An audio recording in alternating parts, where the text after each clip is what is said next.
avec C'est notre moment. Dites oui aux actualités dans votre journal TV.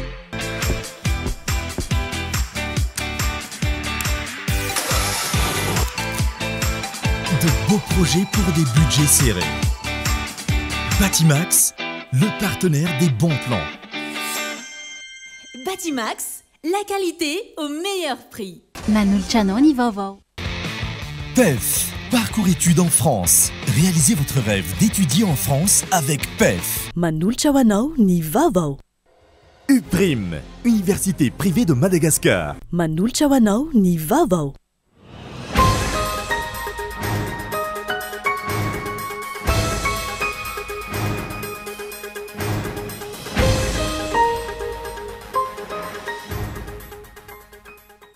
Vakiny ady eo amin'ny andro rajoelona sy ny vahoaka malagasy amin'izao fotoana izao. Fitifirana serisetra no nasetra ny vahoaka amin'ny takon'izony toy ny efa nisy teto amin'ny firenena tamin'ireo fitondrana ny fandimby. Ndrarajaraka ny bomba mandatsa-dranomaso nandritra ny hetsika mainty teny amin'ny oniversitena Katso Androany. Andalana ianzo an'Ambojatovo raikitra ny fifandonana tampitandro ny filaminana teo Tsiadana ka voasambotra ny solombavam-bahoaka na Rivomambo na Natevindara ny hetsika. Mivoaka tamin'ny fahanginana ireo solombavam-bahoaka sadasada milaza tsy miankina fa manohana volomboasary ka nilaza fa miantso fitoniana Androany. Tranga izay isan'ny nahatonga mponina ho kivoka iroso amin'ny fitakiana toy izao iainana amin'ny ankehitriny. Manome 8 ora ny ministera tompon'andraikitra. Amaly ny fitakiana izy ireo makasika ny olana sedrain'ny mpiasa indrindra ny fametra-pialan'ny minisitra tompon'andraikitra ny sendika triade. Raha tsy misy ny fandraisana andraikitra iroso amin'ny fitokonana vaobe ny sendika ho ny fanazavana.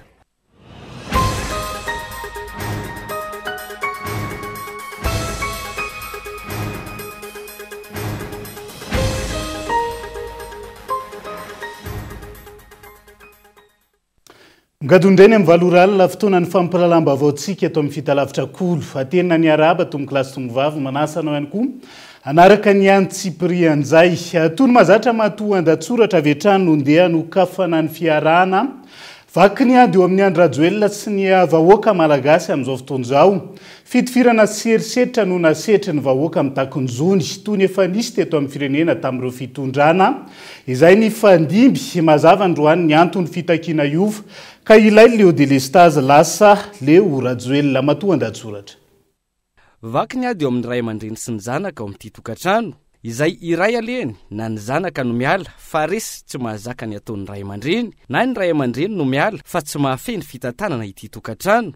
Tokantrano izay toa hita fa efa tsainatra ny ampiandohanana ny tantana azy. Mahatsiaro atao zanaky ny kalafy ireto zanaka ao an-trano fa tsy atao toy ny zana-bahoaka rehetra. Vao hitsakitsaka ireo zony, zo isakafo, zo isitraka rano, zo ianatra, ho tsaboana raha marary sy ny sisa. Zo izany fa adidiny ray aman-dreny ihany koa amin'reto zanany. Ny teny tsotra ireto zaza fa tsy nisy miaino, nangataka rano fa kilalao no azo, nangataka sakafo fa baolina no nomena. Dia nanomboka nampiakapeo ireto zanaka, nitrotra fa efa nialehibe, niatonga saina ka nandoda tabatra fa efa tsy rariny tsony ny ataon'ity ray aman-dreny. Nandoda tabatra fa tsy nanimba ireo fanaka tao an-tokantrano. Nandoda tabatra fa tsy niantsy ady akory na nihevitra ilahatra amin'ny ray aman-dreny na sanatria ikasitanana ray aman-dreny. Fa setrin'izany tsy mba kapoka itsony fa daroka sy vono no nataon'ity ray aman-dreny. Na efa nifona sy nandoalika tsy nirarahina fa nitohizana ny daroka sy ny vono. Na efa nivoadra dia tsy nirarahina. Toy ny zaza tsy tiana ho ireo ivelan'ny tokantrano mahita ny zava-misy. Nodaroana ny zanaka ao an-trano ary mbola niantso mpitandro filaminana mihitsy anampy amin'ny famelezana fa ny fanindran-dalana tamin'izay. Nisy ireo mpanararoatra, mpamaky trano ikoizana nahita ny zava-nisy ka niditra naka ireo fanaka tao an-tokantrano. Hita ny ray aman-dreny zany, tsy norarahiny reto mpitandro filaminana satria angamba ilay zanaka no nanirahany ity ray aman-dreny azy ireo. Dia navela anak'izay tiany sy mahafaly ny fony ireo jiolahy ka rehefa lasa vao mody taitra sy malahelo ity ray aman-dreny ka nilaza fa tokony nanao ny asany ireo mpitandro filaminana. Eo anatrehan'izany anefa metoy ny daroka ireto zanaka. Ho an'ireo mpitazana, tapaka ny tady eo amin'ny ray aman-dreny sy ny zanaka raha ny toe-java-misy eo amin'ity tokantrano ity, izay ray aleny na ny ray aman-dreny no miala na ny zanaka. Ka moa tsy toy izany ny eto Madagasikara. tsy namelana raha tsy nisy maty ireo mpianatra, tanora sy vahoaka malagasy mitaky ny zony na tany avaratra, atsimo, andrefana sy atsinanana fa indrindra ny afovoantany. Dia io fa vaky ny ady eo amin'ny Andrajoelina sy ny vahoaka Antananarivo, izay midika ihany koa fa vaky ny ady eo amin'ny Andrajoelina sy ny vahoaka malagasy. Antananarivo, izay renivohitra, ahitana ny solotenan'ny lafivalon'ny nosy no io setrasetraina sy vonona io. Vaky ny ady ka ho tapaka ihany koa ny tady, satria toa ohatran'ny filma efa nandeha izao zava-misy izao, fa nisy namboarina kely ary novaina ihany koa ny mpilalao. Niova ny mpilalao ary novaina mpilalao maherisetra, tsy mitsitsy, tsy misangy. Toa ohatran'ny filma efa nandeha ka efa tsindro ihany koa no farany, izay tsy tokony hisy surprise. Noho ny ataony Andry Rajoelina, izay namerimberina sy nanamafy fa mbola izy no lehibe ny folo alin-da izay namono ny vahoaka malagasy, vahoaka Antananarivo, izay midika avy hatrany fa izy Andry Rajoelina no nibaiko ireny tranga, nanomboka ny alakamisy no makaty ireny. Izy no miteny hoe ampiasaony basy rehefa tsy maharaka ny pomba mandatsa-dranomaso, ampiasaony basy rehefa tsy mety hanatsahatra ny fihetsiketsehana izy ireo. Raha diso zany, tokony isy zandary anjato ny ho voasambotra sy ho saziana. Fa mbola izy Andry Rajoelina ihany koa, izay namerimberina fa lehibe ny folo alin-da no nibaiko ny aminy hoe aza misy mihetsika ianareo fa aleo andeha io fandrobana io. Raha ny réseau sy ny fahaiza manao ny ao amin'ny présidence ampiny ty resaka prédator, inona marimarina fa efa fantatr'izy ireo mialoha fa isy ireny fandrobana ireny. Ary na tsy fantatra mialoha aza, tsy tara raha vao nisy tranombarotra iray vaky ka nahetsika avy hatrany ireto FDS, hery fiarovana sy filaminana sy ny sampana mpamonjy vony, na ny tety tsara lalàna zany na ny vato sy ny sisa. Matoa ireny tsy nihetsika, baiko zay ary mazava iza no nanome ny baiko. Androany arak'izany, mazava raha tonga hatramin'ny hoe miala i Rajoelina no ikika ny vahoaka malagasy, na eto an-toerana na any ampitan-dranomasina, satria jiro sy rano no nangatahana, daroka sy vono, fisamborana, fandrobana no hita. Raha resaka vente en ligne ity zava-misy ity, ny fanipaka indray ny entana nafarana sy ny entana tonga, ka tsy maintsy miova mpivarotra hafa ny mpanjifa fa efa fay. Hatramin'ny androany, firy ireo nosamborina, firy ireo maty tamin'ireo vahoaka mitaky ny zony, ary firy ny andreo fahavalo-pirenena nandroba. Natao aiza izy ireny, niakatra fitsarana oviana, inona ny didy sy ny sisa. Fisamborana izay tsy ny fidianana na olom-boafidinona fa noraofina avy hatrany. Tapaka ny tady ka raha ny Génération Z sy ny mpianatra eny amin'ny ambaratonga ambony no nanomboka azy. Amin'izao efa ny vahoaka malagasy rehetra. Vahoaka malagasy rehetra satria taony efa mba nanana asa no lasa very asa no ilay fandrobana. Vahoaka malagasy satria ny zanany no novonoina, ny zanany no noratraina, ny zanany no nosamborina. Mazava androany na tonga ilay Leo Delestazy, nivadika ory Leo Rajoelina, satria ilay miantso fitoniana ihany no mpanakorotana sy mpamono. Androany, miverina amin'ny Andry Rajoelina ny teny ny 12 taona lasa zay. Tsy mijanona eo amin'ny fitondrana, izay mandatsaka aina malagasy mpiray tandrazana, hoy Andry Rajoelina 12 taona lasa zay. Filma efa nandeha fanamboarana kely ny fiafarany, hoy ny mpamakafaka, ary ilay fanamboarana, lasa ny anaherisetra kokoa. Ny filma nefa, misy fiatomboany ary tsy maintsy misy fiafarany, ary toa efa akaiky ilay fiakaran'ny soratra raha izao zava-misy zao. Fa asa, na mbola mikiri biby ilay mpilalao ka anohy ny herisetra sy ny fandatsahana, aleo sanatriavina aloha. Dia io ilay ho tsarain'ny tantara ambetindresaky ny sampana fampalalam-baovao. Tsarain'ny tantara satria tsy mahay maka lesona, tsy nianatra lesona. Zay zany efa akaiky ny fiakaran'ny soratra amin'izao fotoan'izao raha ny fomba fijery matoa an-dahatsoratra zava-misy eto amin'ny firenena. Fandrefidrefitra ny bomba mandatsa-dranomaso nandritra ny hetsika mainty teny amin'ny Universitena Ankatso androany. Andalana hiazo an'Ambojatovo ny Génération Z sy ny andiana mpianatra no nosakana ampitandro ny filaminana. Teo tsy adana raikitra ny fifandonana teo amin'ny rotota nanomboka ny maraina hatramin'ny hariva teo. Tsy aro Rasoarvelona no mitatra ny Antsiprian zay. Miala Rajoelina, izay no ikikan'ireo Gen Z, niarandrona, nialana Ankatso, hikasa hiazo an'Ambojatovo ny maraina teo.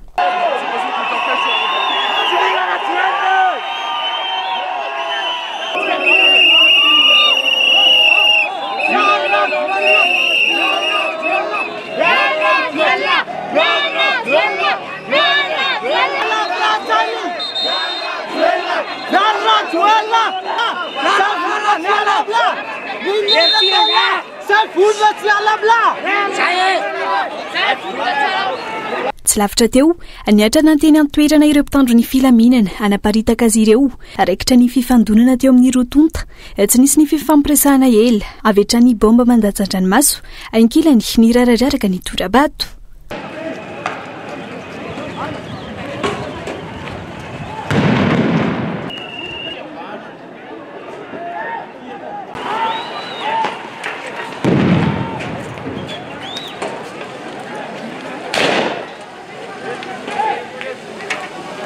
Takany tamin'ny hetsika 20 septambra lasa teo sy ny maro hafa maro tamin'ireo mpanao fihetsiketsehana no voasambotry ny mpitandro ny filaminana androany tsy vitsany koa ireo naratra vokatry ny bomba nandatsan-dranomaso na hery vaika isan'izany nisy olom-bavambahoaka narivony mamo Rajerson Antoine.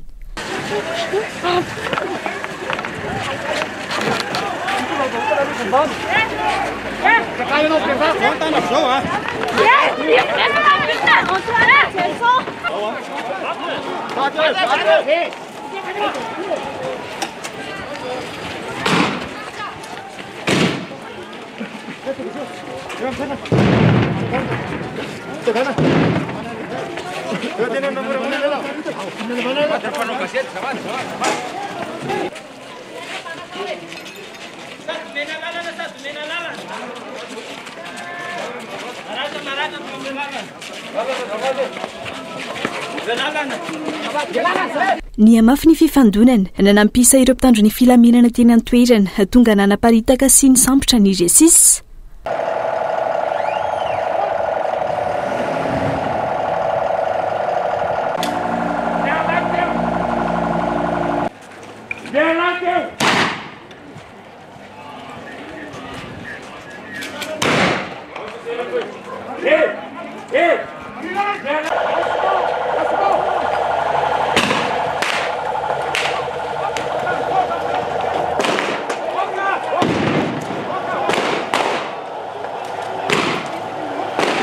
Vokatry ny fifandonana na hery vaika hatrany nisy ny firehetana tanety mandidina ny Maison du Bonheur teny antoerana efa voafeny afo voatonga tany antoerana ny mpamonjy voiny.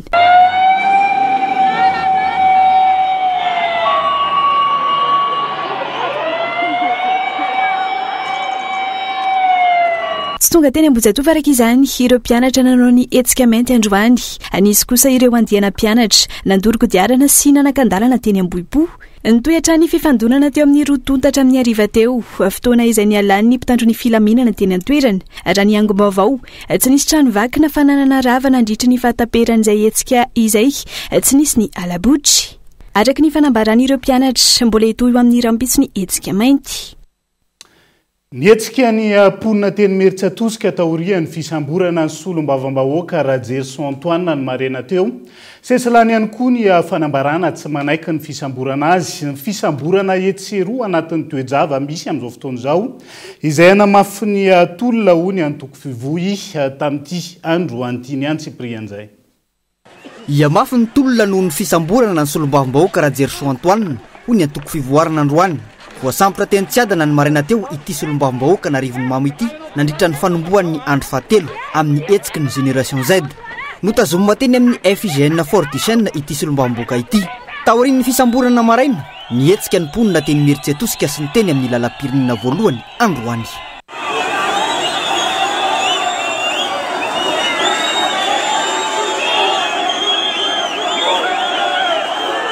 Zavatra hita dia zao olona ny atamin'ny vahoaka no nosamborona izao fitondrana izao. Ka noho izany dia mangataka tsisy atakandro izahay ny amoahana ny filohan'ny antoko fivoy Rajerson Antoine. Isika vahoaka aza manaiky. Voahososo farany ambany sika. Olona voafidy tamin'ny fomba demokratika no gadraina. Eketsika ve zany? Mino afa tsy mivalana. Ka noho izany androany dia miantso antsika rehetra ao, miantso ny velona rehetra, miantso fikambanana rehetra, miantso anareo tatsaha izay nandaniny rondona ditry ny 12 taona izay. Mietse, efa mihetsika ny Meritsatosika, miandro ny Anarivomamy izay, miandro ny tatsaha rehetra manerana Madagasikara izay, ary tonoina eto fa tsy maintsy mivoaka Rajerson Antoine vao mijanona ny tolona. Lainga, ary tsy marina ny filazana fa nitondra fitaovam-piadiana ity solom-bavambahoaka ity hoy ny fanazavana. Tanapolo ny solom-bavambahoaka Rajerson Antoine nandritra ny fisamborana azy. Ary azo porofona tamin'ny alalan'ny sary teo am-pisamborana izany fa niendrikendrena sy fanasokitana hoy ny fanazavana io fanambarana io. hitantsika rehetra ny vidéo izay nisamborana Andradjeko Antoine. Akanjo ambony maintimainty miaraka amin'ny pataloha mainty, tsy misy ninina teny aminy no nanaovany. Avy eo kosa nefa dia niforseny izy aka sary niaraka tamin'ny basy. Ary rehefa hitanay miparitaka any izany, jereo daholo ny vidéo nisamborana Andradjeko Antoine. Tsy nisy basy tany. Ary teny ny vahoaka izy nalaina. Fa ny sorapotaka, ary ny fanontaniana mila mipetraka ary vahoaka dia maninona Andradjeko Antoine no sorapotaka? Satria ve izy miady ho amin'ny firenena? Satria ve izy olona manam-pahaizana? Satria ve fa maninona? Zahay te hahazo valiny ary mananteny zahay fa hahazo valo farak'izay aingana ary havototra farak'izay aingana ny filohany antoko fivoy. Ny avy eo anivo ny syndicat des ingénieurs agronomes de Madagascar izay mitaky ny famotsorana azy. So fototra omeny ny lalam-panaorenana ny fahafahana maneho hevitra ny kalalahana ary ny solombavambahoaka dia tsy azo samborina noho ny fanehoan-kevitra ataony. Voanary ny fisamborana ny solombavambahoaka ny Madagasikara voafito tao arivon'ny Mamo Rajeriso Antoine, ireo solombavambahoaka avy amin'ny fanoherana dia nirodorodo nikaraka izay toerana hitazomana azy androany. Raha ny vaovao ihany koa ao ambadika eo mikasika ny lahateny ataony Andry Rajoelina amin'izao ora izao. Atsahatra amin'ny asany aloha izany ny Premier Ministre sy ny gouvernemanta amin'izao fotoan'izao araka ny lahateny izay ataony ary hanangana gouvernemanta vaovao izay antsona ny rehetra vonona efa nometanana ao anatiny ihany koa aloha izany Andry Rajoelina. Ao anatin'izay ho tateritsika miandalana eo ihany ny tsipiriany izay fanambarana ataon'izay. Fanohizantsika ny fampalalam-baovao nivoaka tamin'ny fahangina ireo solombavambahoaka sadasada milaza tsy miankina famanoana volomboasary ka nilaza fa miantso fitoniana amin'izao fotoan'izao tranga izay isany mahatonga ny mponina hokivoka iroso amin'ny fitakiana toy izao iainantsika ankehitriny izao ka eto Andriatsylava no mitatitra ny antsipirian'izay. Mba nandray anjara fitenenana ihany koa ny vondron'ny parlemanta mahaleo-tena na indépendant ka nitaky ny amoahana ny solombavambahoaka namany Rajeriso Antoine. Ankoatr'izay nefa nilaza izy ireo tamin'ny alalan'ny solombavambahoaka Ranalvelo Lucien voafity tao Tirony Mandidy fa miantso fitoniana izay zava-dehibe ho an'ny fampandrosoana. Tsarariny ny samborana an'izany filohana syndicat zany izay maneho ny heviny ninina antony dia ho anay tsy mety zany. Ary farany aminay solombavambahoaka dia fotoana zao ny etsona ny fitoniana. Mila fitoniana ny firenentsika, mila an'izany isika eto Madagasikara fa tsy mety ny mifandrangitra, tsy mety ny mifampiantsy ary zay solombavambahoaka indrindra atao anatin'ny vondrona mahaleo-tena dia vonona tokoa nitondra ny anjara birikinay amin'izay fametrahana ny fitoniana eto amin'ny firenena izay satria zava-dehibe ho amin'ny fampandrosoana ho an'ny firenentsika nisy izany fitoniana izany. Mizara roa mazava tsara raha tsy hivina ny solombavambahoaka tsy miankina eny anivon'ny anteny meram-pirenena. Ireo solombavambahoaka tena tsy miankina ary ireo solombavambahoaka mapara mialokaloka amin'ny tsy miankina tahaka ireto na ny hevitra teny fiadanana ireto. Ireo solombavambahoaka saritsariny ireto no niezaka nampandany ny ben'ny tanàna Irmara ka isan'ny nakivy ireo vahoaka nifidy azy teny fotony. Tranga izay mbola mampamendram-panontaniana ny vahoaka maro amin'izao fotoana no ireo ben'ny tanàna maro izay tsy nifidiany vahoaka akory ampiakarina amboletra sy amin'ny fomba rehetra ahafahana manatsara tena eo masony Andry Rajoelina. Kivy tanteraka satria tsy miankina noho ny safidianany vahoaka ka nandaniany olona azy ireo kanefa tsy niandry ela dia nivadika. Niariary zany raha vao niakatra teny amin'ny lapan'ny Tsimbazaza ireo solombavambahoaka tsy miankina ireo ary teo ny nahitana izay tena tsy miankina sy ireo tsy miankina sarisariny na tsy miankina sadasada tahaka iretina ny hevitra ka miantso fitoniana ireto. Ilay mpitondra izay fahita fa tsy misy asa mivaingana sy miantraika mivantana amin'ny vahoaka noho ny tsy fananana politika mazava sy ny tsy fahaiza mitantana no ahindrahindra. Ankoatr'izay, maninona no amin'izao fotoana mampietsika ny malagasy iray manontolo eto an-tanindrazana sy any ivelan'izao vao mipoitra ka maneho hevitra ary milaza fa miantso fitoniana araka ny fomba fiteny hoe taiza ianareo tamin'ny orandona, taiza izy ireo nandritra ireny fatapahan-jero lavareny tsy fisiany rano na mpitaraina ny mponina ireny, naninona ny nangina tamin'ireny raharaha samihafa ny tranga teto amin'ny firenena ireny, niainga tamin'ny kolokolo goavana indrindra toy ilay raharaha Boeing 777, ilay volamena nivadika Bolongamby hatrany amin'ny kolokolo mambotry ny madinika sy ireo raha matahora samihafa miantraika amin'ny vahoaka nifidy azy ireo. Ny tranga tahaka izao no mahatonga ny olom-pirenena hetsika hitaky ny zony satria ireo nandrandraina hitondra ny teniny sy solovava azy indray ireny no ataony. Ilay pratika politika mihitsy no tsy mazava ka milaza fa tsy miankina kanefa manohana volomboasary hatrany am-piandohana. Maninona no androany vao mihetsika sy miteny ka miantso fitoniana antso fitoniana zay tokony atefa ny amin'ny mpitany filaminana satria ireny hatreto no hita fa manantanteraka anjamba ny baiko azony ho an'ny tombotsoan'olombetsy. Ireo mpitany filaminana izay mitaja-potsiny manoloana ireo fandrombana isan-karazany ka manao hery famoretana kosa amin'ireo samijoro mitaky ny zony. Raha tena solombavambahoaka tsy miankina marina vonina iady sy ikatsaka ny tombotsoan'ny vahoaka ny fidy azy dia tahaka ireny natao ny solombavambahoaka Rajerson Antoine ireny izay efa nanao hetsika tena rivony mamo miaraka amin'ny vahoaka miray feo amin'ny vahoaka na farafaratsiny nanao antso fanairana na fanamelohana ny tsirariny miatra mivantana amin'ny vahoaka teny anivony anteny mera-pirenena teny amin'ny lapany tsimbazaza izay tsy nahitana ireto solombavambahoaka mapara miafina solombavambahoaka sadasada ao ambadiky ny tsy miankina ireto miaro sy miady ho an'ny tombotsoan'ny vahoaka. Izay zany makasika an'izay solombavambahoaka sadasada miezaka mivoaka rehefa mafana ny toetra raha eto amin'ny firenen'izay fa nosamborin'ny mpitandro ny filaminana ny solombavambahoaka n'Arivomamo araka nefa nambara teny mpiandohana rehefa nanatevin-darany ireo mpianatra sy ny génération zay da nanao fitakiana teny Akatso Androany vezivezy ny karoka zay mety hisy azy ny solombavambahoaka namany Androany 5 eny Betongolo no misy azy raha ny vaovao farany voaray mikasika izay Entsora Soary Malala. Nosamborin'ny mpitandro filaminana nandritra ny hetsika fitakiana Androany teny Tsiadana ny solombavambahoaka ny Madagasikara voafito amin'ny distrikta ny Rivonimamo Rajerson Antoine.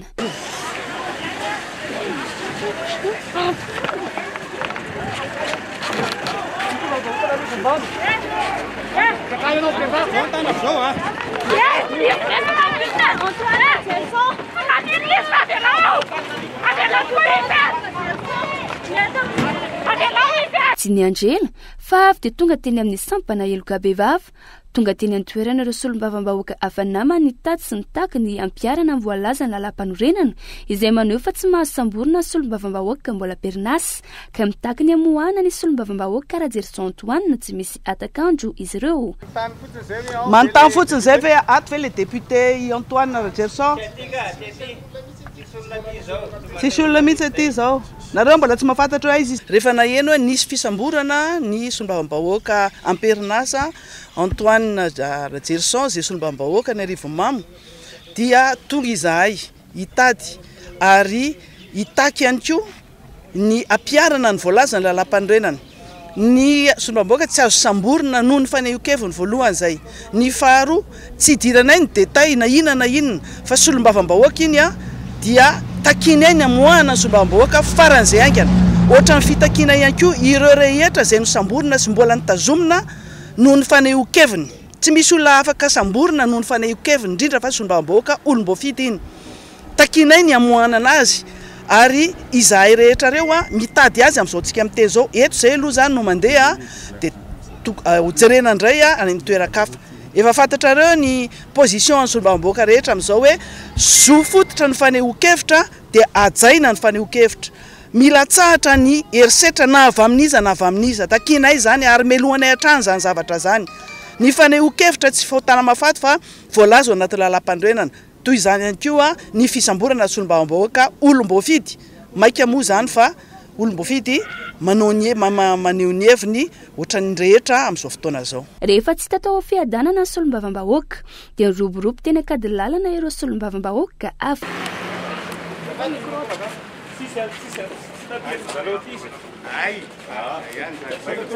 Jeriny député Antoine tsika olom-boafidy daholo reo. Zay fotsiny ny azamboara misy solombavambahoaka ianareo vahoaka malagasy mijoro zareo androany. Reo hitanareo reo. Mbola miantso ny namanay zay hiaraka aminay. Député olom-boafidy tsika feo ny vahoaka. Raha ohatra ka député tsy ho an'ny vahoaka mialatsiny zay fa reo aloha zay mivonina dia miantso ny namanay. Raha ny vaovao iray farany eny Betongolo no misy azy. Raha ny fantatra nisy fizavana ihany koa ny tranon'ity solombavambahoaka ity teny fonenana Imerisetosika ny ariva teo manoloana ny fisamborana an'ity olom-boafidy ity. Nidina an-dalambe avy hatrany ireo vahoaka any amin'ny distrikta na voafidy azy niaraka tamin'ireo vahoaka Imerisetosika ny ben'ny tanàna naneho tsy fankasitrahana ny fisamborana ity solombavambahoaka ity. Samy miantsa tsy akeatsika ny fisamborana ny olom-boafidy. vakitsika ny amoana zao dia zao fahatelo tsy aketsika ny manararaotra mandroba amin'izao tolona mendrika zao azosao vazao a fambaram-bolona ra mampatahotra maika ka fambaran'olona izay manoezatsika toromaty satria tsika zao dia miasa andromanay androany izy asay araka amin'ny tanena ivanitolona rehefa tsy mahita iasa zalao ampony ao tsy olombovidy ny tokony misambony tsy mahita.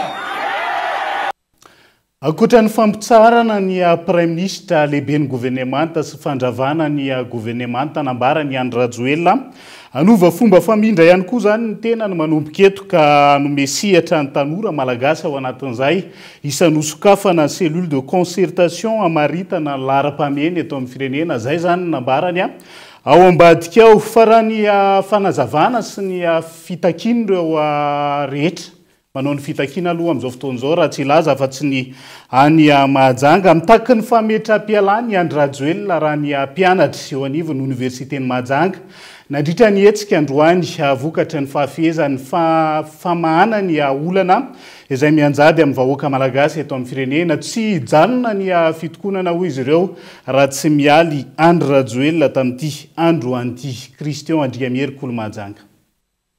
Ny hetsika nidina an-dalambe ireo mpianatra ny Universitény Mahajanga ny maraina teo mba hampafantatra ireo mpitondra ny olana izay tarainan'izy ireo matetika nefa tsy misy fandraisana andraikitra mahafapo. Vahaolana vonjy tavanandro foana no misy eo anatrehany fitarainana rehetra efa natao. Efa nisy ny fagnatognanay mpitantagna ny université teto amin'ny antoerana fa nisy ny voavaha fa kely ary zany dia mbola mangataka ny mpitantagna ato amin'ny université ny mba hijerevagna akaiky ny olagna anay zay mbola tsy voavaha fa mbola tsy efa pose vahoaka indrindra zay mpianatra manoloagna regny olagna zay natateriny tagny regny hatreto tsy efa pose mpianatra amin'ny famagna olagna ato aminay tsy janona ny tolongnay raha toa ka tsy mivaha olagna maro isan-karazany araka tena mbara teo mbola tsy miboaka mihitsy ny resaka ny bourse ny 6e mois 7e mois 8e mois 9e mois jusque ny anto mbola tsy miboaka ny calendrier eto zahay midika zay fô tsy fahaizany ny mpitondra fanjakagna ny mandeha andraikitra ny famagna olagna aminay ny zavatra mitranga amin'izao fotoagna.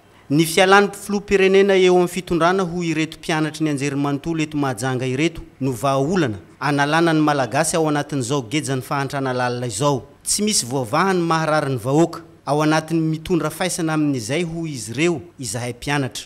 Zany hoe zany ny tegna marigny zany tsy mahavita mamaha olagna ny vahoaka malagasy indrindra zay mpianatra zay iantefany tanteraka zay fasaragna amin'izao fotoagna ny fitondram-panjakagna. Ny fitakiana eto dia mangataka ny fialany tanteraka ny président Andriamatoa Rajoelina amin'ny fitondragna satria tsy mavahola agnatin'ny fitondragna maro izy teo sy navaolagna anay afa niany fotoagna zay hitanay fa niandeha maholagna zay tsy maneky zay.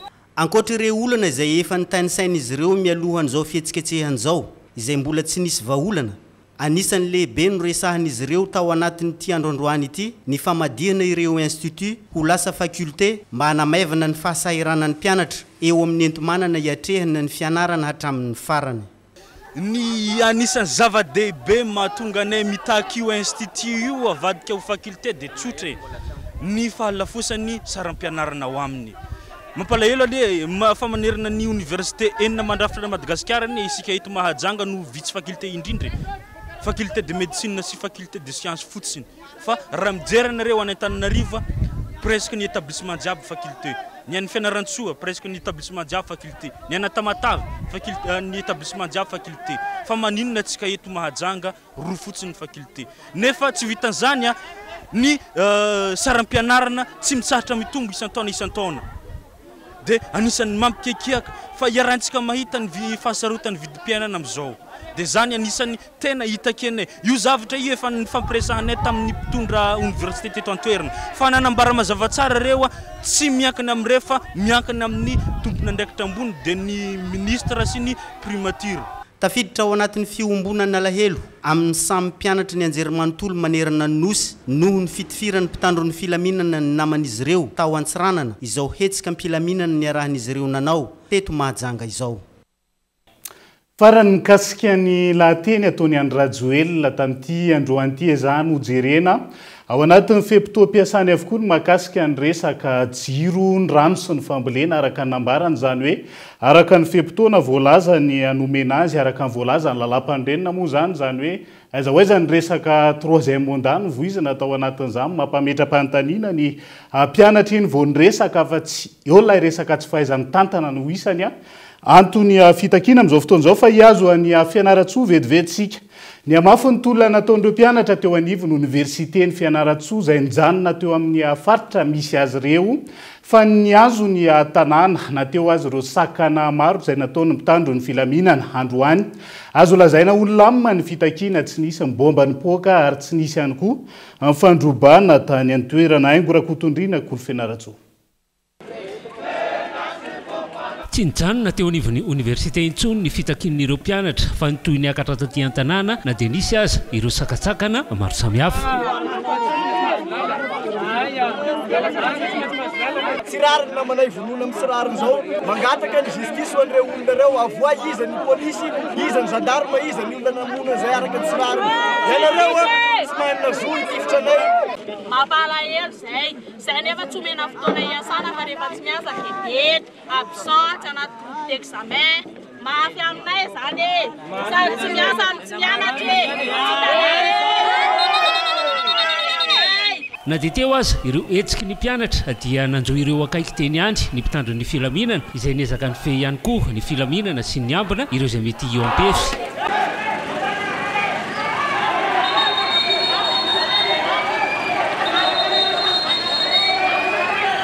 naseho ny reto mpianatra ireto heraky ny tanàna ireo izay maharary azy ireo izay tsapany fa tsy mety intsony eto amin'ny firenena allo zay andeha ampilaminana tsy zavatra mikorotana olainay barasa allo ilaminy zahay allo mangataka zay ty handroba zahay io fa milamy manova faina mialana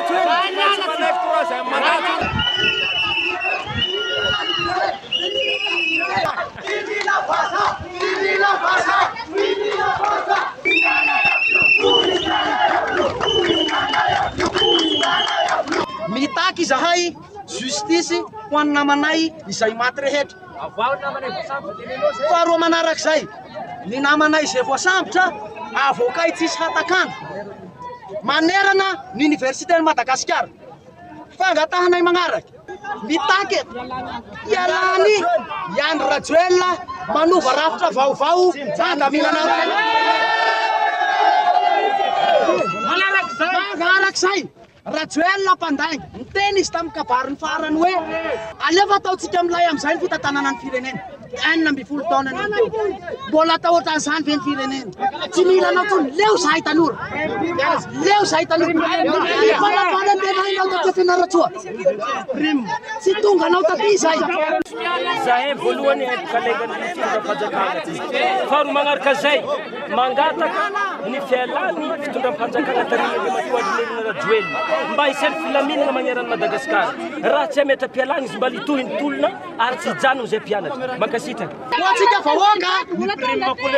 vahoaka zay mahatsapa tena fa hoe tena mahatra tsy izy zao fitondrany zao miatso anareo izahay hiaraka aminay hitolona ho an'ny Madagasikara tany razatsika tolona lay tsy hijanona ratsy miala Rajoel manova rafitra itsika milaza ny mbola anohy tolona moa izy ireo amin'ny kapeny milamina ny tanàna milamina ihany koa ny hetsika fa maro kosa nefa ireo tsaomiely amin'ny mety isiny ny fanararaotana ka nahatonga ireo mpivarotra sy ireo tsena nanakatona izany io ariva io maro ihany koa ireo mpianatra noho nampidina noho ny tahotra ny mety isiny izay fanararaotana izay Antoamasina ina ny mety isiany fifandonana mahery vaika manoloana ny fisiny ireo andian-jatovo pila ravinahitra mirongo Arma Blanche miodiody manodidina ny université ny Barika 5 manoloana ny fikasany ireo mpianatra ny anjerimanontolo hanao dia be amin'ny pilaminana anehoana ny firaisapo amin'ireo mpianatra manerana nosy amin'ny fitakina amin'izao fotoan'izao herinora zafamanana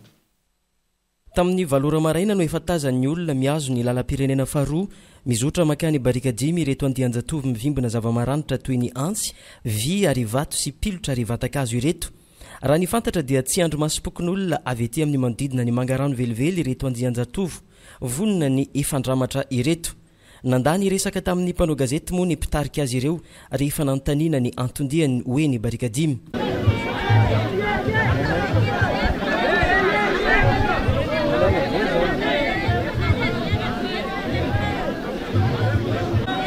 Etsankilany miomana ny ivoaka ny vavadiny universitény barikadimy ireo mpianatra. Nisy ny tafafoina andefasana afatra ho an'ny Andry Rajoelina sy ny ministry ny fampianarana ambony. Monsieur le Président, d'après tout ce qui se passe dans le pays, la solution que vous avez trouvée, c'est de nous convoquer et de créer une émission télévisée. Tout ce qu'on a fait depuis le 25 n'est pas encore clair pour vous. Est-ce que ce n'est pas clair? On a contesté, on a réclamé nos droits. Et pour parler avec vous, on n'a plus, on en a marre de promesses, des fausses promesses. On n'en veut plus.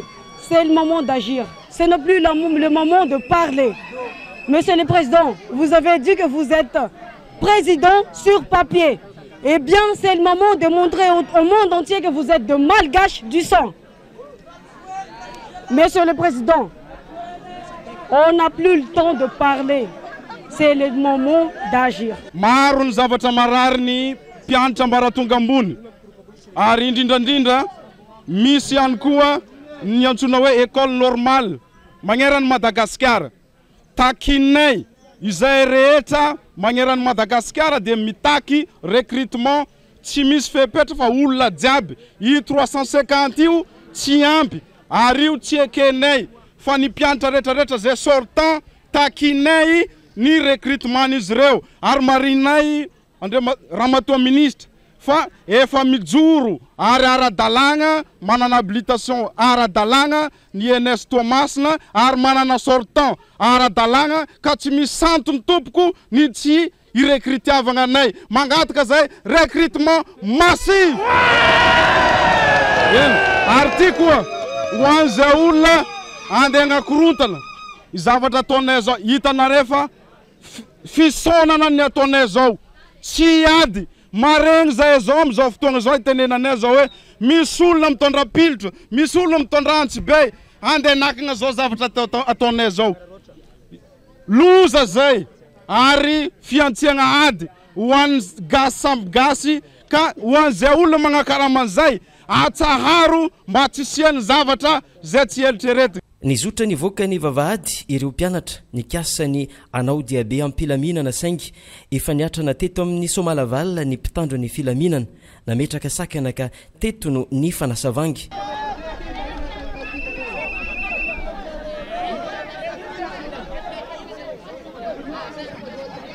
Amin'izao fotoana zao hitatsika zay mpianatra barikadimy andeha hanao fisehoana amin'ny saona ary aneho ny fiarahamonimpo amin'ny namanay maty agny Dego. Ny zava-misy anefa dia zao tsy nomeny mpitandro filaminana lalana izahay satria lazaina fa mitariky korontagna amin'ny tanàgna. Izahay tompoko dia tsy andeha hanimba ny tanàgna fa aneho ny fiarahamonimpo amin'ny namanay zay maty amin'ity tolagna ho an'ny tanirazagna ity.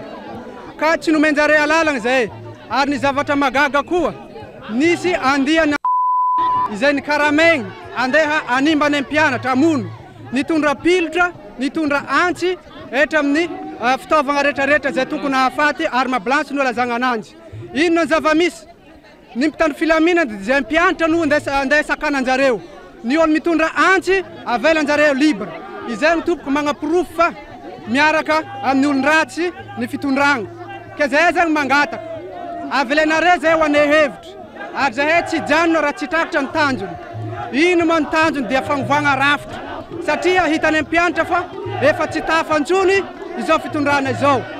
Ka manoloana an'izany mitarika atsika jiaby magnera nosy tsy janona amin'ny tolony fa zay barikadimy dia voasakany ary zahay tsy andeha nakorontana fa ny zavatra magaga zahay no iarovany mpitandro filaminana fa ny olo misy antsy avelanjare libre tsy samboriny. Zahay tsisy mitondra antsy zista taratasy banderole labougie ho fanehoana an'izany noho ny fitiavanay tanàgna ny Tamatavy sy Madagasikara manontolo nagneky zay hijanona amin'ny RND eto fa zahay kosa tsy hiala raha tsy voavany olagna zahay tsy hiala keto. Andriamatoa Filoha Andry Rajoelina raha tsy avy aminao magniraky le olo gros bras hamono prétendazagna tya mangataka aminao zay va hafara zay hengagna hagnalagna iolo magnano fagnakorotagna eto Tamatavy raha tsy avy aminao ambadiky zao zavatra zao. Raha ohatra ka avy aminao ambadiky zao zavatra zao hamono mpiray-tanindrazana malagasy samy malagasy. Zahay mangataka aminao rehefa tsisy vahaolagna mametry mpialagna ampilaminagna mitondry zahay andray matofoloha. Raha tsisy vahaolagna anao mametra fialagna andray matofoloha mitondry zahay anatsehany zay. Satria nieritreritrinay ny zavatra misy amin'ny firenena tsy mamaly filagnanay indrindrandrindra zay mpianatra ambaratonga ambony. Rafitry mila kitihigna mba hitodiky amin'ny prioritaire de prioritaire amin'ny firenena ty zay ny laram-pambaigna mila magnova rafitry ny firenena mba hamaly ny filagnany malagasy. Nanapa-kevitra ny anoiny hetsika atao anatin'ny faritry ny université ireo mpianatra taorian'izay mba hisoroana ny amin'ny mety isiny ny fifandonana mahery vaika eo amin'ireo mpianatra sy reto fikambanana pila ravinahitra zay namporisihana hoe ny barikadimy reto. Manoloana ny zava-misy manjaka eto amin'ny firenena amin'izao fotoana izao indrindra taorian'ny zavanitranga nanomboka ny alakamisy 10 septambra 2022 tsy afaka mijana objerina tsy mitsikera ny hetsika kristianina mpanatanteraka sy matianina MCCP antondra teny fampiononana ho an'ny fianakaviana manana ny namony ainy aloha isika ary ny rary fahasitranana aingana ho an'ireo rehetra ihany koa araka ny fanambarana. Amin'ny mahetsika azy ireo dia nitazona mbavaka hatrany ny toetra raha-pirenena nanao fanentanana ny vahoaka rehetra manerana nosy mba hanamafy ny vavaka mpahatsorana ho an'ny vahoaka malagasy sy ny hoavy ny firenena. Zay ihany koa no antsika misety vetivety ao anaty doka fohy mbola heverenantsika eo ny zava-misy tany Antsiranana sy Antsirabe sy ny maro hafa mahakasika ny fivoarany toetra raha-pirenena amin'izao fotoana izao anatin'ny tapany faharoa ny fampahalalam-baovao no anarahantsika ny Antsiprian'izay. Aza misaraka aminay ary.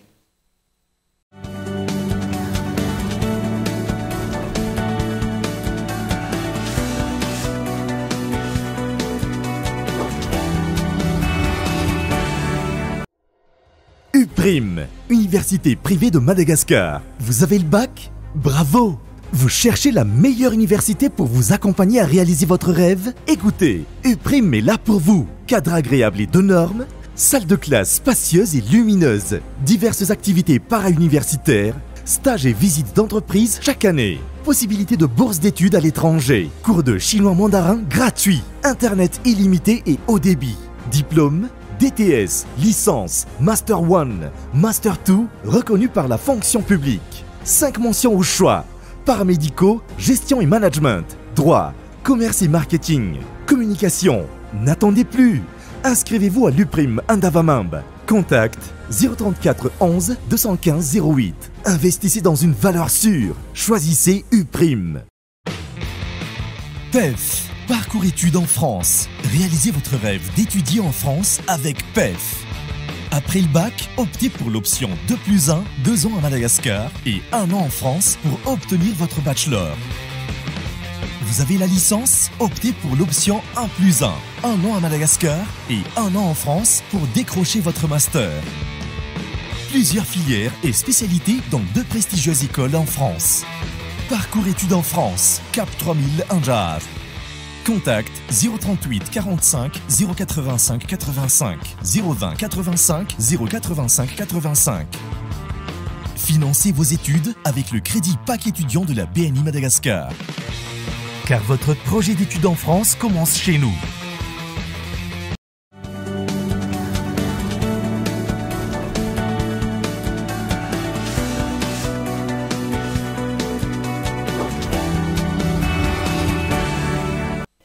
Anohizantsika ny tapany faharoa amin'ny fampahalalam-baovao amin'ity ala ity.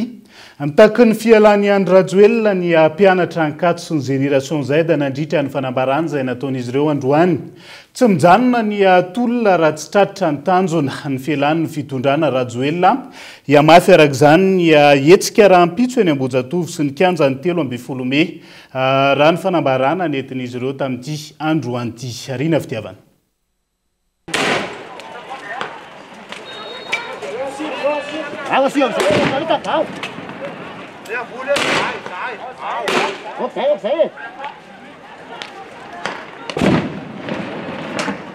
Manoloana ny toedrara mafana ankehitriny, entitra ny mpianatry ny Université Antananarivo sy ny Génération Z nanambara fa tsy voahatsa ny fahalalahana maneho hevitra sy ny demokrasia takiny izy ireo ny amoana ny naman'izy ireo izay voasambotra androany mitaky ny fialany Andry Rajoelina sy ny ekipany ireo mpianatra sy ny Génération Z izay fototra izao olana tsy fampitiana ny firenena izao hoy ny fanambarana. Manoloana ny herisetra menjady aminay sy ny fampiasan-kery amin'ny fijoroana tanora izahay mpianatra sy ny Gen Z rehetra eto Madagasikara dia manao izao fanambarana manaraka izao.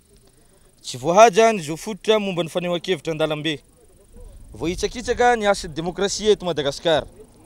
Izao no voka ny fidarihan'ny jamba ny mahiratra. Noho izany, takina ny famoahana tsy misy atakandro ireo namanay voasambotra. Meloinay ihany koa ny fampiasana ny hery rehetra izay niteraka faratrano namanay maro. Mitohy ny tolona ary tsy hijanona raha tsy tratra ny tanjona dia ny fialahana Rajoelina sy ny firongona. Miantso ny olom-pirenena rehetra hanampy anay satria tsy adidinay samirery fa adiditsika rehetra. Miantso ny hery velona rehetra ihany koa izahay hanampy anay. Natao izao fanambarana izao noho ny fitiavan-tanindrazana. Iamafy ny tolona Rapitso eny Ambohijatovo sy ny 15 Mey miantso ny vahoaka ny olom-pirenena ny hery velona rehetra hiaraka irahina itolona hanatratra ny tanjona dia ny fialany Andry Rajoelina. Izahay dia miantso ireo hery velona rehetra eto Madagasikara, na mpanao politika, na tokom-pinoana, na fiarahamonim-pirenena, na ireo isan-karazany izay fikambanana mahatsapa fa tsy mendrika ny malagasy intsony izao fampijaliana sy famoretana ny malagasy izao. Dia miangavy anareo izahay, miantso ary manentana anareo izahay rahampitso ny tolona dia mitohy ao amin'ireto teboka manaraka ireto. Tsy ho an'ny aty Ankatso intsony ny hetsika manomboka rahampitso fa iraisan'ny malagasy rehetra ary niova ho tolom-bahoaka izy io. Voalohany, ny teboka haingana Rapitso dia mizara anankefatra. Ny teboka haingana voalohany dia eo amin'ny Rasalama Martiora. Ny teboka haingana faharoa dia eo amin'ny Akazomanga Rond-Point. Ny teboka haingana fahatelo dia eo amin'ny posta Ambanidia ary ny teboka haingana fahaefatra sady farany kosa dia eo amin'ny ENS Ampefilo. Tsy hijanona mihitsy ny tolona, efa vonona izahay ho an-tandrazana ary tsy hitsahatra ny tolona raha tsy tratranay ny tanjona rehetra. Miantso ihany koa izahay anareo mpitandro filaminana mbola manana fanahy sy saina afaka mieritreritra sy mandinika ny fiainana izao Madagasikara sy ny taranaka izao.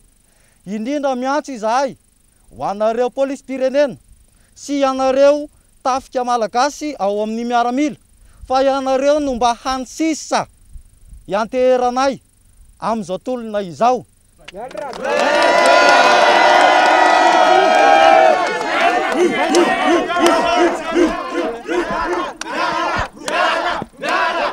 Tsy azo ekena ny fampiasan-kery sy ny herisetra manoloana ny fanehoan-kevitra sy ny fitakiana ny ataon'ny vahoaka, potika ny firenena manoloana ny tsy fahaizan'ny mpitonitra, antony mahatonga ny mpianatra ejoro noho ny tolona hoy ny fanazavana.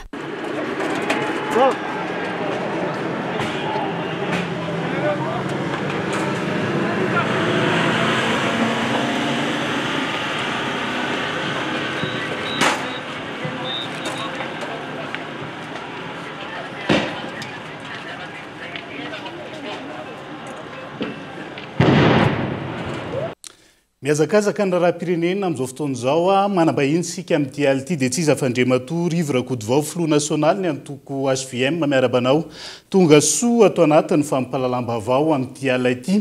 Eo anatrehany rahapirenena amin'izao fotoan'izao raha hoe apaisement zany no andrasana takina sy dradradrany ireo hery velona samihafa eto amin'ny firenena amin'izao fotoan'izao raha ny zavatra hita hatramin'ny androany fisamborana aloha no asetra mpitandro ny filaminana manoloana ny fitakiana ataon'ny mpianatra amin'izao fotoan'izao. Manahoana ny fahitanao an'izay? Fa ny miarabanao Richard miaraba ny fanaraka ny Kolo TV. Ka oviana moa no ny fanaraka ny zavatra tenenina sy ny zavatra atao e. Dia mila voapirofo zany androany. Fa raha ny tonga ny filoham-pirenena ny laza ny hoe andao ifampiresaka andao anao an'izao dia herisetra miampy herisetra no valina izay. Ary tsy mamorona antsika miralahy mianaka eto fa zany zao ny androany hitantsika eto ampovoana Antananarivo olona miaraka milahatra amin'ny mpianatra eo dia ny samborina ohatran'ireny sampy dokotra ireny tsy hita izay nanaovana azy.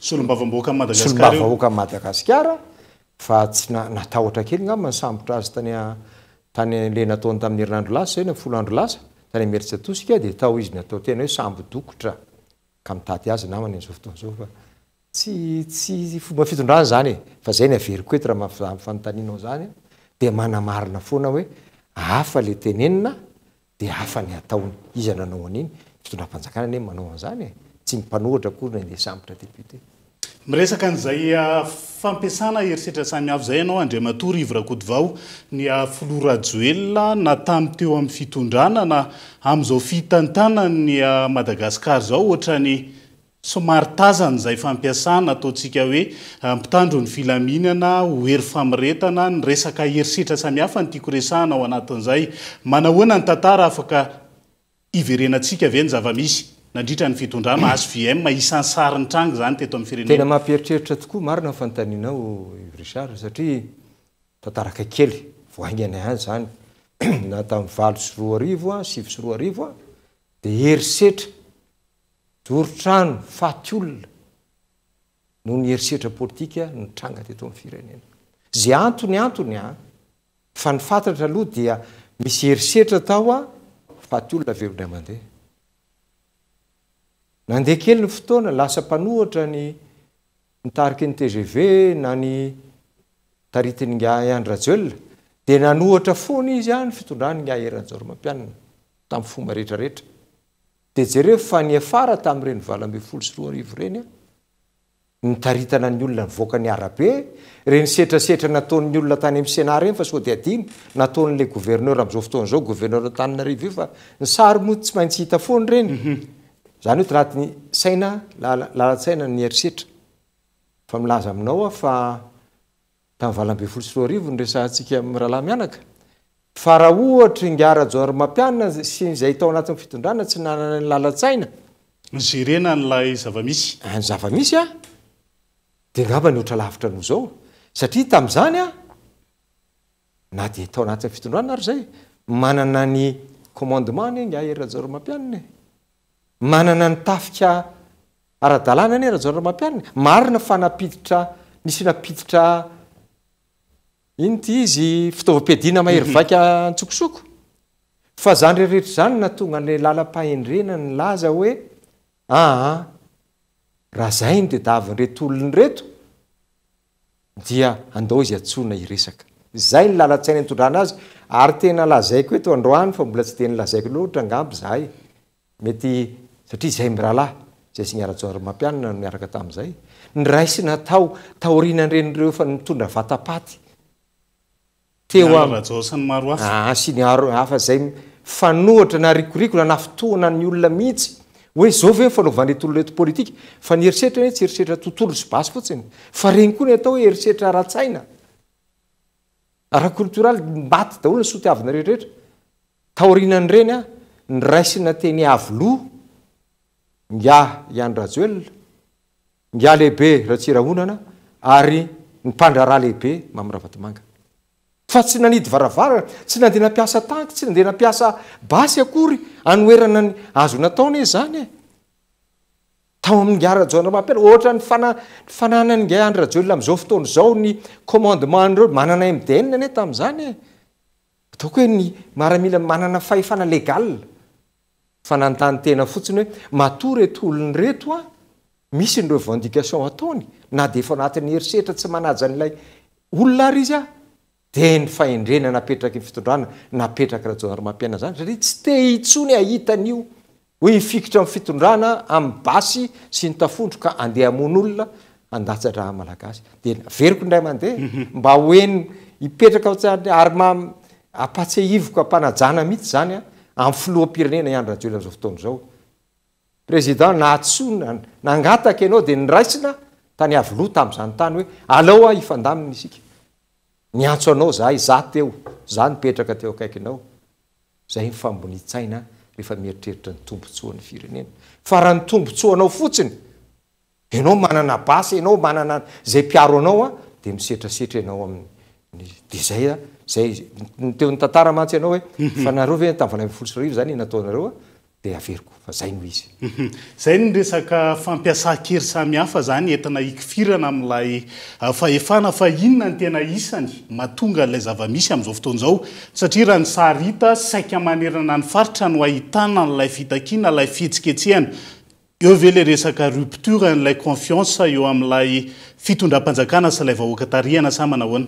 Inona moa e vonomboka nitondra zaza tsy teny transition intsony fa vatazan'ny olona ihany tamin'ireny fa alohantsika tamin'ilay izy hoe tena lany vahoaka ary zadino fa ny araba azy ary nanaja azy daholo ny mpitondra teo aloha rehetrarehetra niatrika teny mamasina nanao ny famindram-pahefana tamin'ny fomba demokratika ny anahy moa resaka ohatrany hoe service satria za intérim fa teny filoham-pirenena rajoara mampianatra tamin'ny fotoana teny daholo ny rehetrarehetra ampisehoana aminy hoe eny ary ianao zany lany vahoaka satria nefa fantatra ny tao ambadika tao ianao lany vahoaka fa zao zay zao dia anisan'ny mpanohatra satria tazana sahady lay fomba mampanao ny politika zay petraka ny fitondram-panjakana fa politika tsy mandeha mitsinjo ny tombotsoa be sy ny maro tsy mandeha mijery zay mba lara-pahamehana mba anoizana an'izay mba ezaka kely efa vita ka natonga le firenena mba efa miaron-doha kely na dia tsy tonga nay ny tonga lafatra ary dia mba mijerevana zany dia reto anao accaparement de richesse ho an'olona ampanankareny an'olombitsy fotsiny reto zay namanamana ny fanarahan-dalàna ny tsenam-bary-panjakana maninona mipotika daholo ty lalana rehetra maninona mipotika ny fiarin'olona maninona misy apahan'olona arovan'ny fanjakana amin'ny fiarina ataony zany napetraka tazan'ny olona ka nameno ny kapoka ankehitriny adino mantso ino sy tongatonga fotsiny teo hoe tsy nafinaritra zareo ndray le mpitondra tsy zany ny firenena fa reo ny tambatambatra impiry moa hoe aiza efa nisy ane zany fizantany votivoriny antanio reo mpianatra reo raha mandangy am'zany efa nezahany zany minisitry miposte tam'zany fotoana zany fa tsy natao resabe fotsiny ary indrindrindrindra le nantaninao voalohany le zavatra mpanantenaina le vely rano mampanantena anareo tsy maintsy vitako eo zao aiza le izy zay neny antanindreo olonreo ary nantany le mpianatra am'izao fotoana zao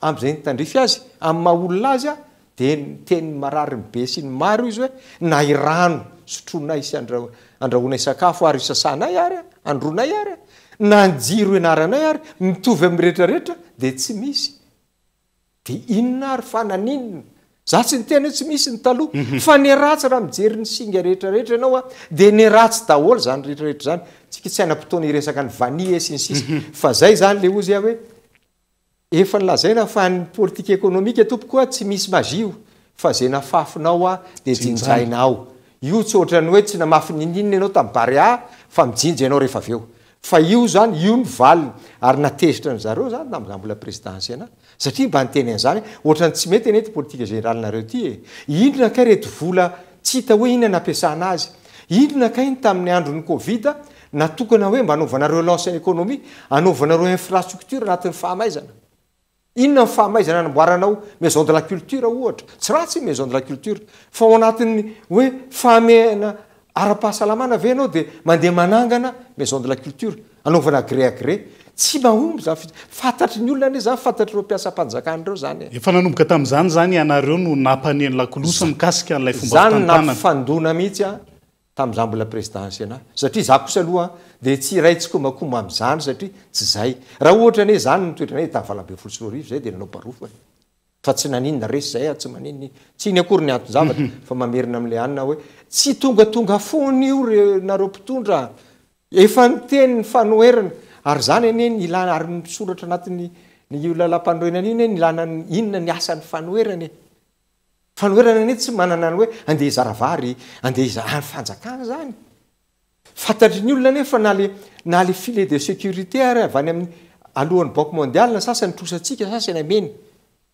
na nizarany reny ary dia misy fanavaka vahana tsy maso tike orange ianao zany ve dia eritreretra tsy ampalahelo an'le olo hita maso zany ny ainan'zany zay tany Majunga zany no nitambatra tao dia feno ny kapoka ankehitriny inona ary nisan'ny vahaolana eo anatrihan'ilay zava-misy amin'izao fotoan'izao Andriamatoa Rivotra Kotovao efa voalazanao teo tonga ny fotoana tena hoe tsy matoky intsony amin'ny fitondram-panjakana raha tsy mihinao an'izany izy dia io ny vokany io izy io iaina andavanandro ary manerana Madagasikara mety lavilavitra ny vaovao ny hafa fa miaina an'izany daholo na any milavidavitra any ary na any ikongo any na iny miaina an'izany daholo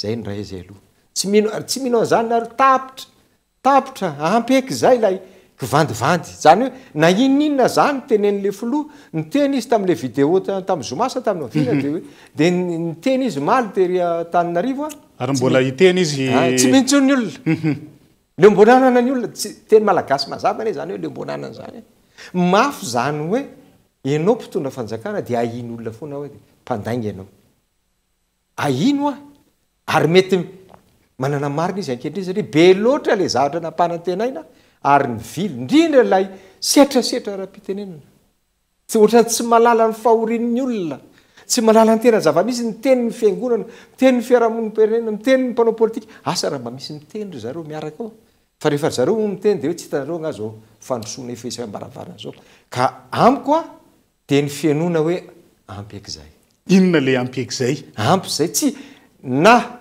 rehefa zavatra ohatr' zao ianao na ianao de manoy manao herisetra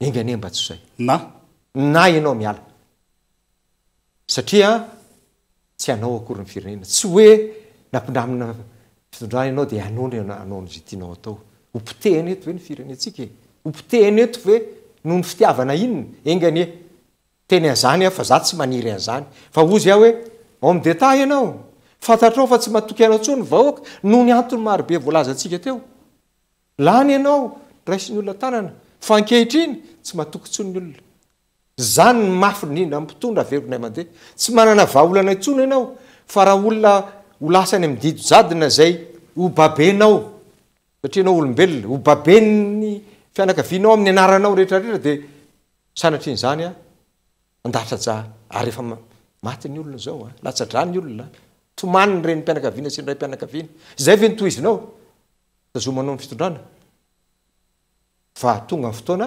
hieritritan'le olona anazy mieritreritra manao antso avo ny tanora mpitolona amin'izao fotoana zao miantso an'ireo herivelona samy hafa ao anatin'izay manahoana ny fahitany rivotra koto vao an'izay tena iraisany zany ary mamaly zato isanjato an'izany antso zany raha ny atoko azo fe malohany resahako satria ao anatin'ny fahamarinana ao anatin'ny fitiavan-tanindrazana nijoronin'ireo ankizy ireo zanak'ireo mety misy zafy kely ary mijery ny taonany ianao zany ny mamparary mihitsy mijery hoe zazavavy kely reny ny anambany andry zalahy pasy fa inona re olona tia de malahelo ianao ary olo-pirenena mamparay mpianakaviana mampanao politika na mpitondra teo aloha tsy maintsy mampizoro mamaly ny antson'ireo zanakareo reo ne matoa manao an'io maizina no aviny niaritra ihany any izy fa maizina tsy mahita tsony izy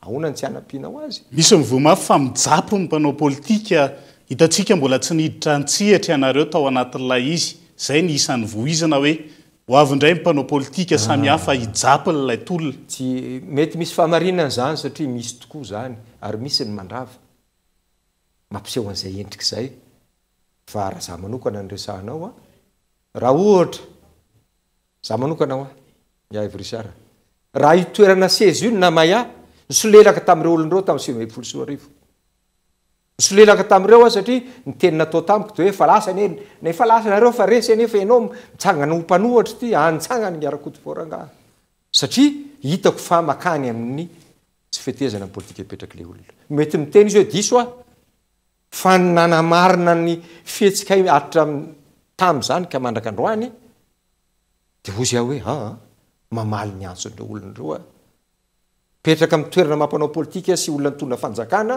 ary olo-pirenena vonona sady vanina miarakotovao sy ny miaradia aminy ety ampamaranana dia tsara mampafantatra fa nahodina aloha ny fivahiniana ny Andriamatoa Ivra Kodovao filoha nasionaly ny antoko azy VMN fa tsy mivantana ao anatin'izao fampalalam-baovao zany no ny resaka couvre-feu zay miatra eto amin'ny firenena amin'izao fotoan'izao ankasitrahana trano moa ny tenany nanaiky ny fanasana tamin'ity androanty fanohizantsika ny fampalalam-baovao tohina ny komisera ambony ny firenena mikambana amin'ny sahana ny zon'olombelona manoloana ny fampiasa-kery izay ataon'ny mpitandro ny filaminana ho an'ireo rehetra manao ny fitakina manohitra ny resaka jiro sy rano tapaka amin'izao fotoana izao.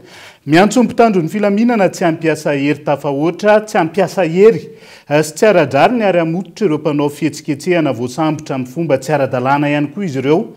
Ankoatr'izay, nanentana ny tompon'andraikitra amin'sahana ny zon'olombelona eto Madagasikara hanokatra fanadiadiana aingana lalina tsy miangatra sy mangarahara momba ireo heritreritra ary hampiatra ny sazy ho an'ireo tompon'antoka anatin'izay. Fanohizantsika ny fampalalam-baovao nanao ambiletra niditra tao amin'ny faritra ny toeram-pitsaboana amin'ny kambana Tentsiadana Androany. Ny zandarin'izay sisa ary nanao fandrahonana sy nampiaka-peo tamin'ireo olona tao. Ireo mpitsabo izay tsy manaiky ny fanitsakitsahana nataon'ny mpitandro ny filaminana matoeram-pitsaboana ny toerana andao rahantsika ny antsiprian'izay. Nandrahona tao amin'ny faritry ny toeram-pitsaboana mpitsabo mikambana ireo zandary Marianisy sisy Androany. Tezitra sy nampiaka-peo tamin'ireo mpiasa tao ny zandary na dia efa nalala aza fa tsy azo atao izany. Naneo ny fahasorenany manoloana ny fihetsiky ny mpitandro ny filaminana ny mpitsabo tao izay nanitsakitsaka tanteraka ny mahatoeram-pitsaboana.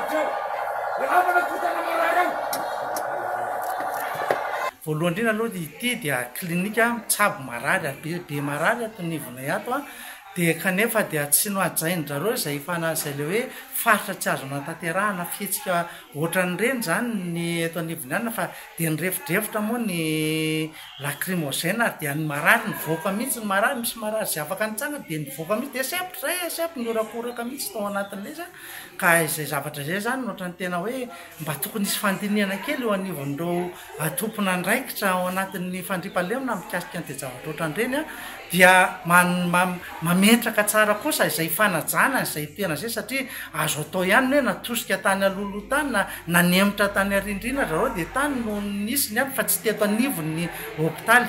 Niezaka ny antsoantso ny tsy hanapohana bomba mandatsa-dranomaso sy hanapohana basy manodidina ny klinika ireo mpiambina marary sy ny mpitsabo tao saingy tsy norarahin'ny mpitandro ny filaminana vaovao maika napokany ny basy ary ny bomba mandatsa-dranomaso.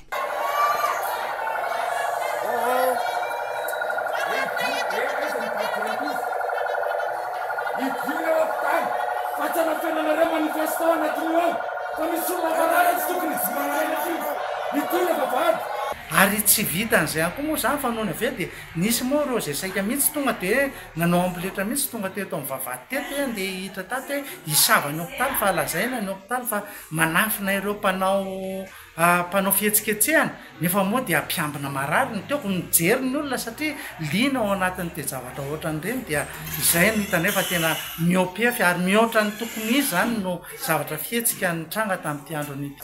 Tsikatra tamin'ny fihetsika mpitandro ny filaminana ny finiavana andratra olona sy ampiasa hery amin'ny fandravana hetsika ary tsy mitsitsy amin'ny herisetra tao amin'ny olom-pirenena.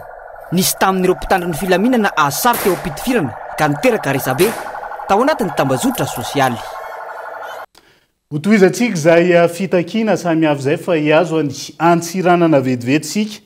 Tsy tany intsony ny atezeram-pianatra ny université na Antsiranana Androany nandritra ny hetsika fitakina rariny ho an'ny Rivaldo naman'izay maty noho ny fitakina nidina an-dalambe izy ireo mitaky fahamarinana sy fiarovana ny zony sady nanakihana mivantana mpitondra fanjakana ao anatin'izay sy tany Obezara Kolo Antsiranana. Nandatateraka ireo mpianatra ny filazana miparitaka fa tao anatin'ny fanararaotana sy fandrobana no nahafaty an'i Rivaldo. Nilaza izy ireo fa efa tonga amin'ny farany fandeferana. Tsy te hitsakitsana intsony, tsy anaiky ho lembenina amin'ny lainga. Dia zay moa zegny mangataka ny fahafahana ho an'i Madagasikara, fahafahana ho an'ny université, indrindra moa zegny ny mpianatra. Ny jiro sy rano efa hita tsy zarizary, ny vidim-piainana mihamakatra, dia eo ny ray aman-dreny sahirana. Dia amin'izao fotoana moa zany tena mangataka aminareo mba hanesorana ny tsisy pepetra ny olona zay tsy mahavita ny adidy sandraikitra eo anivon'ny firenena. zay moa zay mitaky amin'ny mpilaminana ataony satria amin'ny mampianatra zay eto mangataka tsara be ny andresana ireo mpianatra izay nivoaka tao amin'ny ENS na ENSET mba irekrite indrindra ny paramedia ao na médecine zay moa zay ny fangatahany mpiatra dia nahitahitanay eo koa moa justice ho an'izay olo namony namanay igny araka ny vaovao mitsaho any hoe nandroba tsy marina zany tompo laviny tanteraka ny volagnana hoe fandrobagnana nafatiny namanay fa raha tifitry zay ny natonga izy naty sotra betsaka ty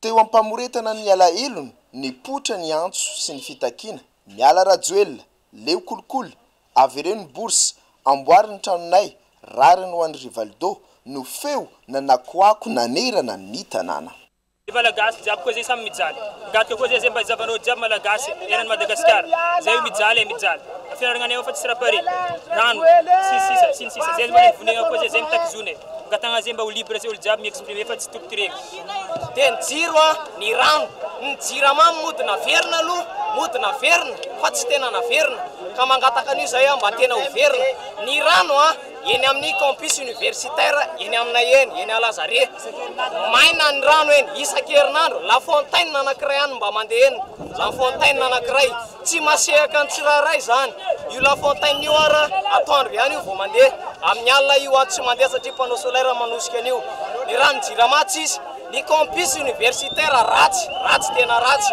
tsy miendrika ao anay prison tsara prison tena tsara tsy haiko hoe zay hoe ny anasamborana anay io mba ho alefany amin'ny prison zay fa any tsara fa ny campusnay ratsy tena ratsy ary tsy miendrika ho amin'ny manam-pahaizana nateo aza ny herim-pon'izy ireo tsy nisy solotena ny fanjakana na manam-pahefana ny seho iaino feno mpitandro filaminana ny arabe sakana no napetraka isorona ny fielezan'ny hetsika vokany voaterin'ody tsikelikely tany amin'ny campus ireo mpianatra mbola mitrotro atezerana sy fanontaniana hoe ho avy ve ny rariny sa mbola ho latsaka ao anatin'ny aloka ny fahamarinana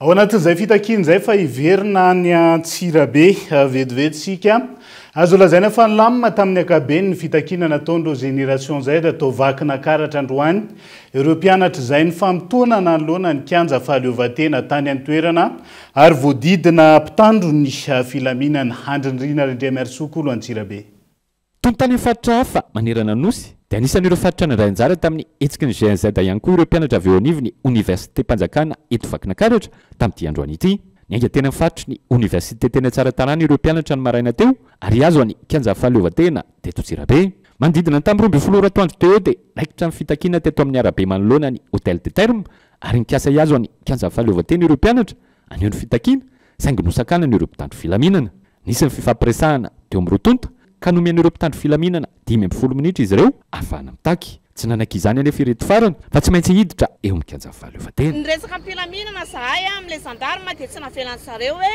aleo eto ihany de fond terme nefa 15 minutes ihany no eto zany fe dia mba mety fe zany tsy mahazo makena mitsangambany zay fa de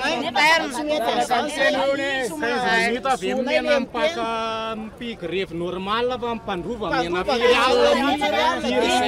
alina rehetrarehetra iny tsisy mpitandro filaminana efa nangataka taminy koa zahay hoe mba escorte teo zahay mandeha amin'ny mpilaminana zay dia nareo manaraka anay mba iarovana an'ilay olona le mpandroba satria zahay matombo joro eto dia amin'ny mpilaminana tompoko ampanajana dia zareo tsy mety zany fa hoe raha misy trangan-javatra hafa eo dia responsable ahay zany responsable lizy nefa zany ve dia mba ety inona mampitandro filaminana anao zany fa tsy hiaro vahoaka sy ny zavatra rehetrarehetra dia zay dia tsy avela makena mitsangambato zahay takony zo rehetrarehetra mba ho any taranaka zany dia zao zany zavatra mandeha tompo rehefa naharitra ora maromaro no fitakina teto amin'ny manoloana ny arabe ny hôtel de terme teto Antsirabe ary nanomboka ny abetsaka ihany koa ireo mpianatra nanatevin-daharana ny hetsika dia nisy indray fifampiresahana tamin'ireo mpitandro filaminana fa tsy maintsy hiditra eo amin'ny kianja fahaleovatena izy ireo rehefa nisy anefa ny fifampidiniana teo amin'ny rotonta dia tapaka fa afaka maneho hevitra eo amin'ny manoloana ny kianja fahaleovatena ireo mpianatra ary hodidinina mpitandro filaminana ka rehefa tonga ny amin'ny 10 ora sasany ariva dia tsy maintsy ravana ny hetsika fitakina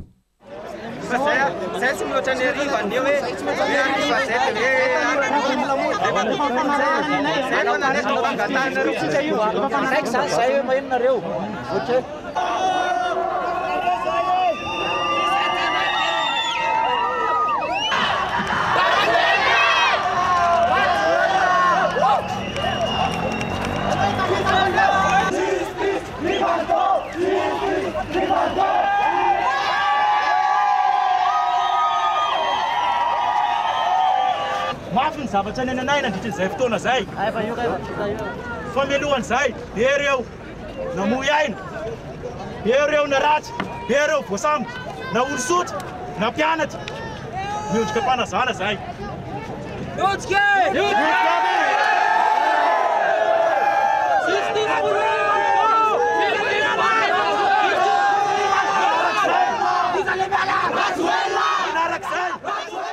araka izany dia anisan'ireo faritra nandray anjara tamin'ny hetsiky ny GNZ ihany koa ireo mpianatra mianatra eny anivon'ny Université Mpanjakana eto Vakinankaratra, ary azo lazaina fa lamin'izany tamin'ny ankapobeny tsy nisy ireo mpianatra voasambotra ary tsy nisy ihany koa ny fioaram-pefy, ary andrasana ny metotoyany hetsika fitakiana rampitso.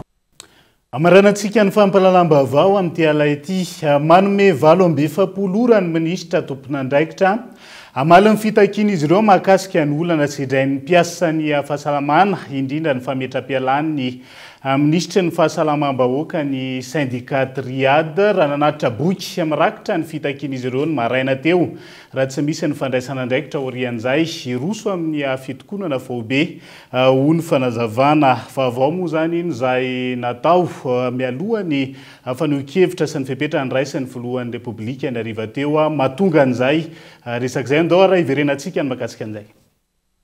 Nametraka document de revendication na ny boky mirakitra ny fitakiana sindikaly hanatsarana ny farim-piainan'ny mpiasan'ny fahasalamana sy hanatsarana ihany koa ny tontolon'ny fahasalamam-bahoaka eto Madagasikara amin'ny ankapobeny ny maraina teo ny teo anivon'ny syndicat Triad. Isan'ny takian'izy ireo ao anatin'izany ka ilain'izy ireo ny valiny ao anatin'ny 27 ora ny indemnité de risque izay tsy mbola nositrahan'izy ireo na ny ariary aza hatramin'izao, ny fampiakarana ny indemnité de logement, ny fanafainganana ny avancement sy ny reclassement, ny fanamafisana ny isan'ny mpiasan'ny fahasalamana, fa indrindra ny fametraha-pialany ny ministry ny fahasalamam-bahoaka. Manome zahay 27 ora ny fanjakana zany hamalina n'io fitakiana io, fa raha tsy mivaly anatin'ny 27 ora io sisy valy mahafapo anatin'ny 27 ora io fitakiana zay napetraka anay io de iroso amin'ny fitokonana fahobe ny mpiasan'ny fahasalamana rehetra manerana ny nosy.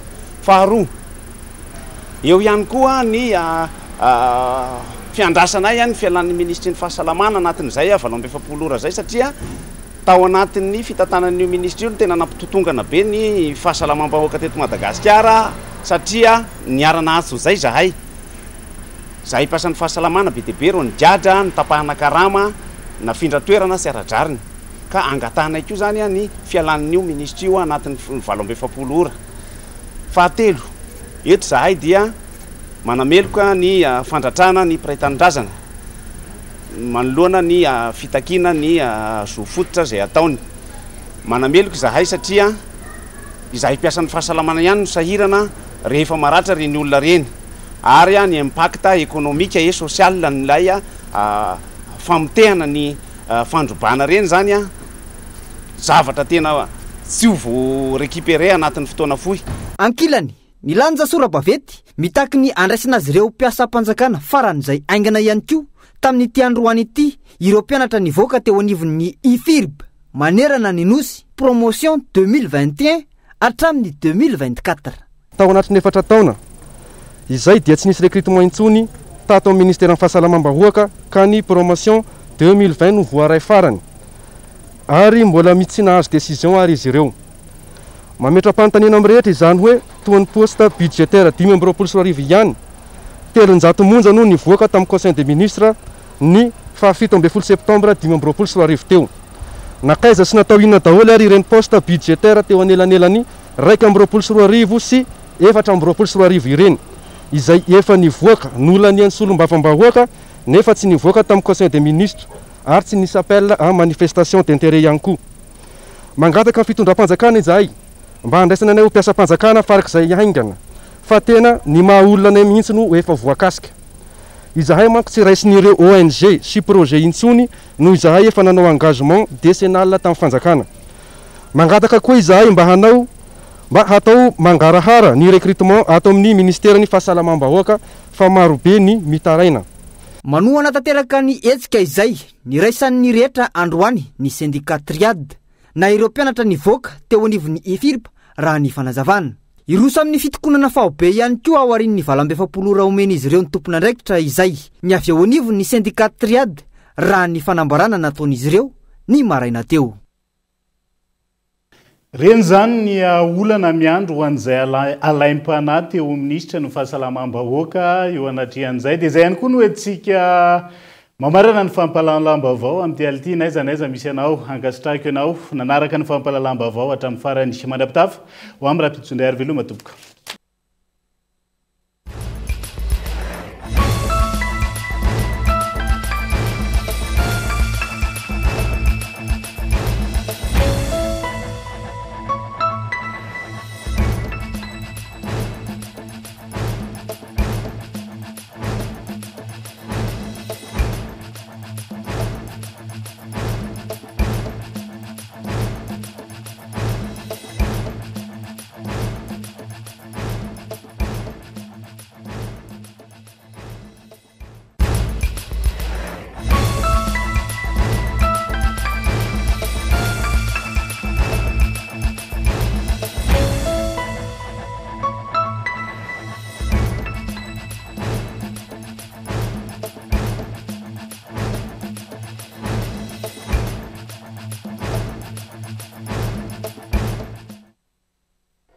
UPRIM, Université privée de Madagascar. Nanolotra ho anao teo ny vaovao.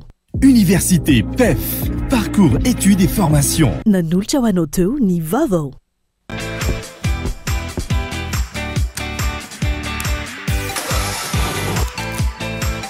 De beaux projets pour des budgets serrés. Batimax, le partenaire des bons plans. Batimax, la qualité au meilleur prix. Vous a présenté Nivava. Avec Yassi, c'est notre moment. Dites oui aux actualités dans votre journal TV.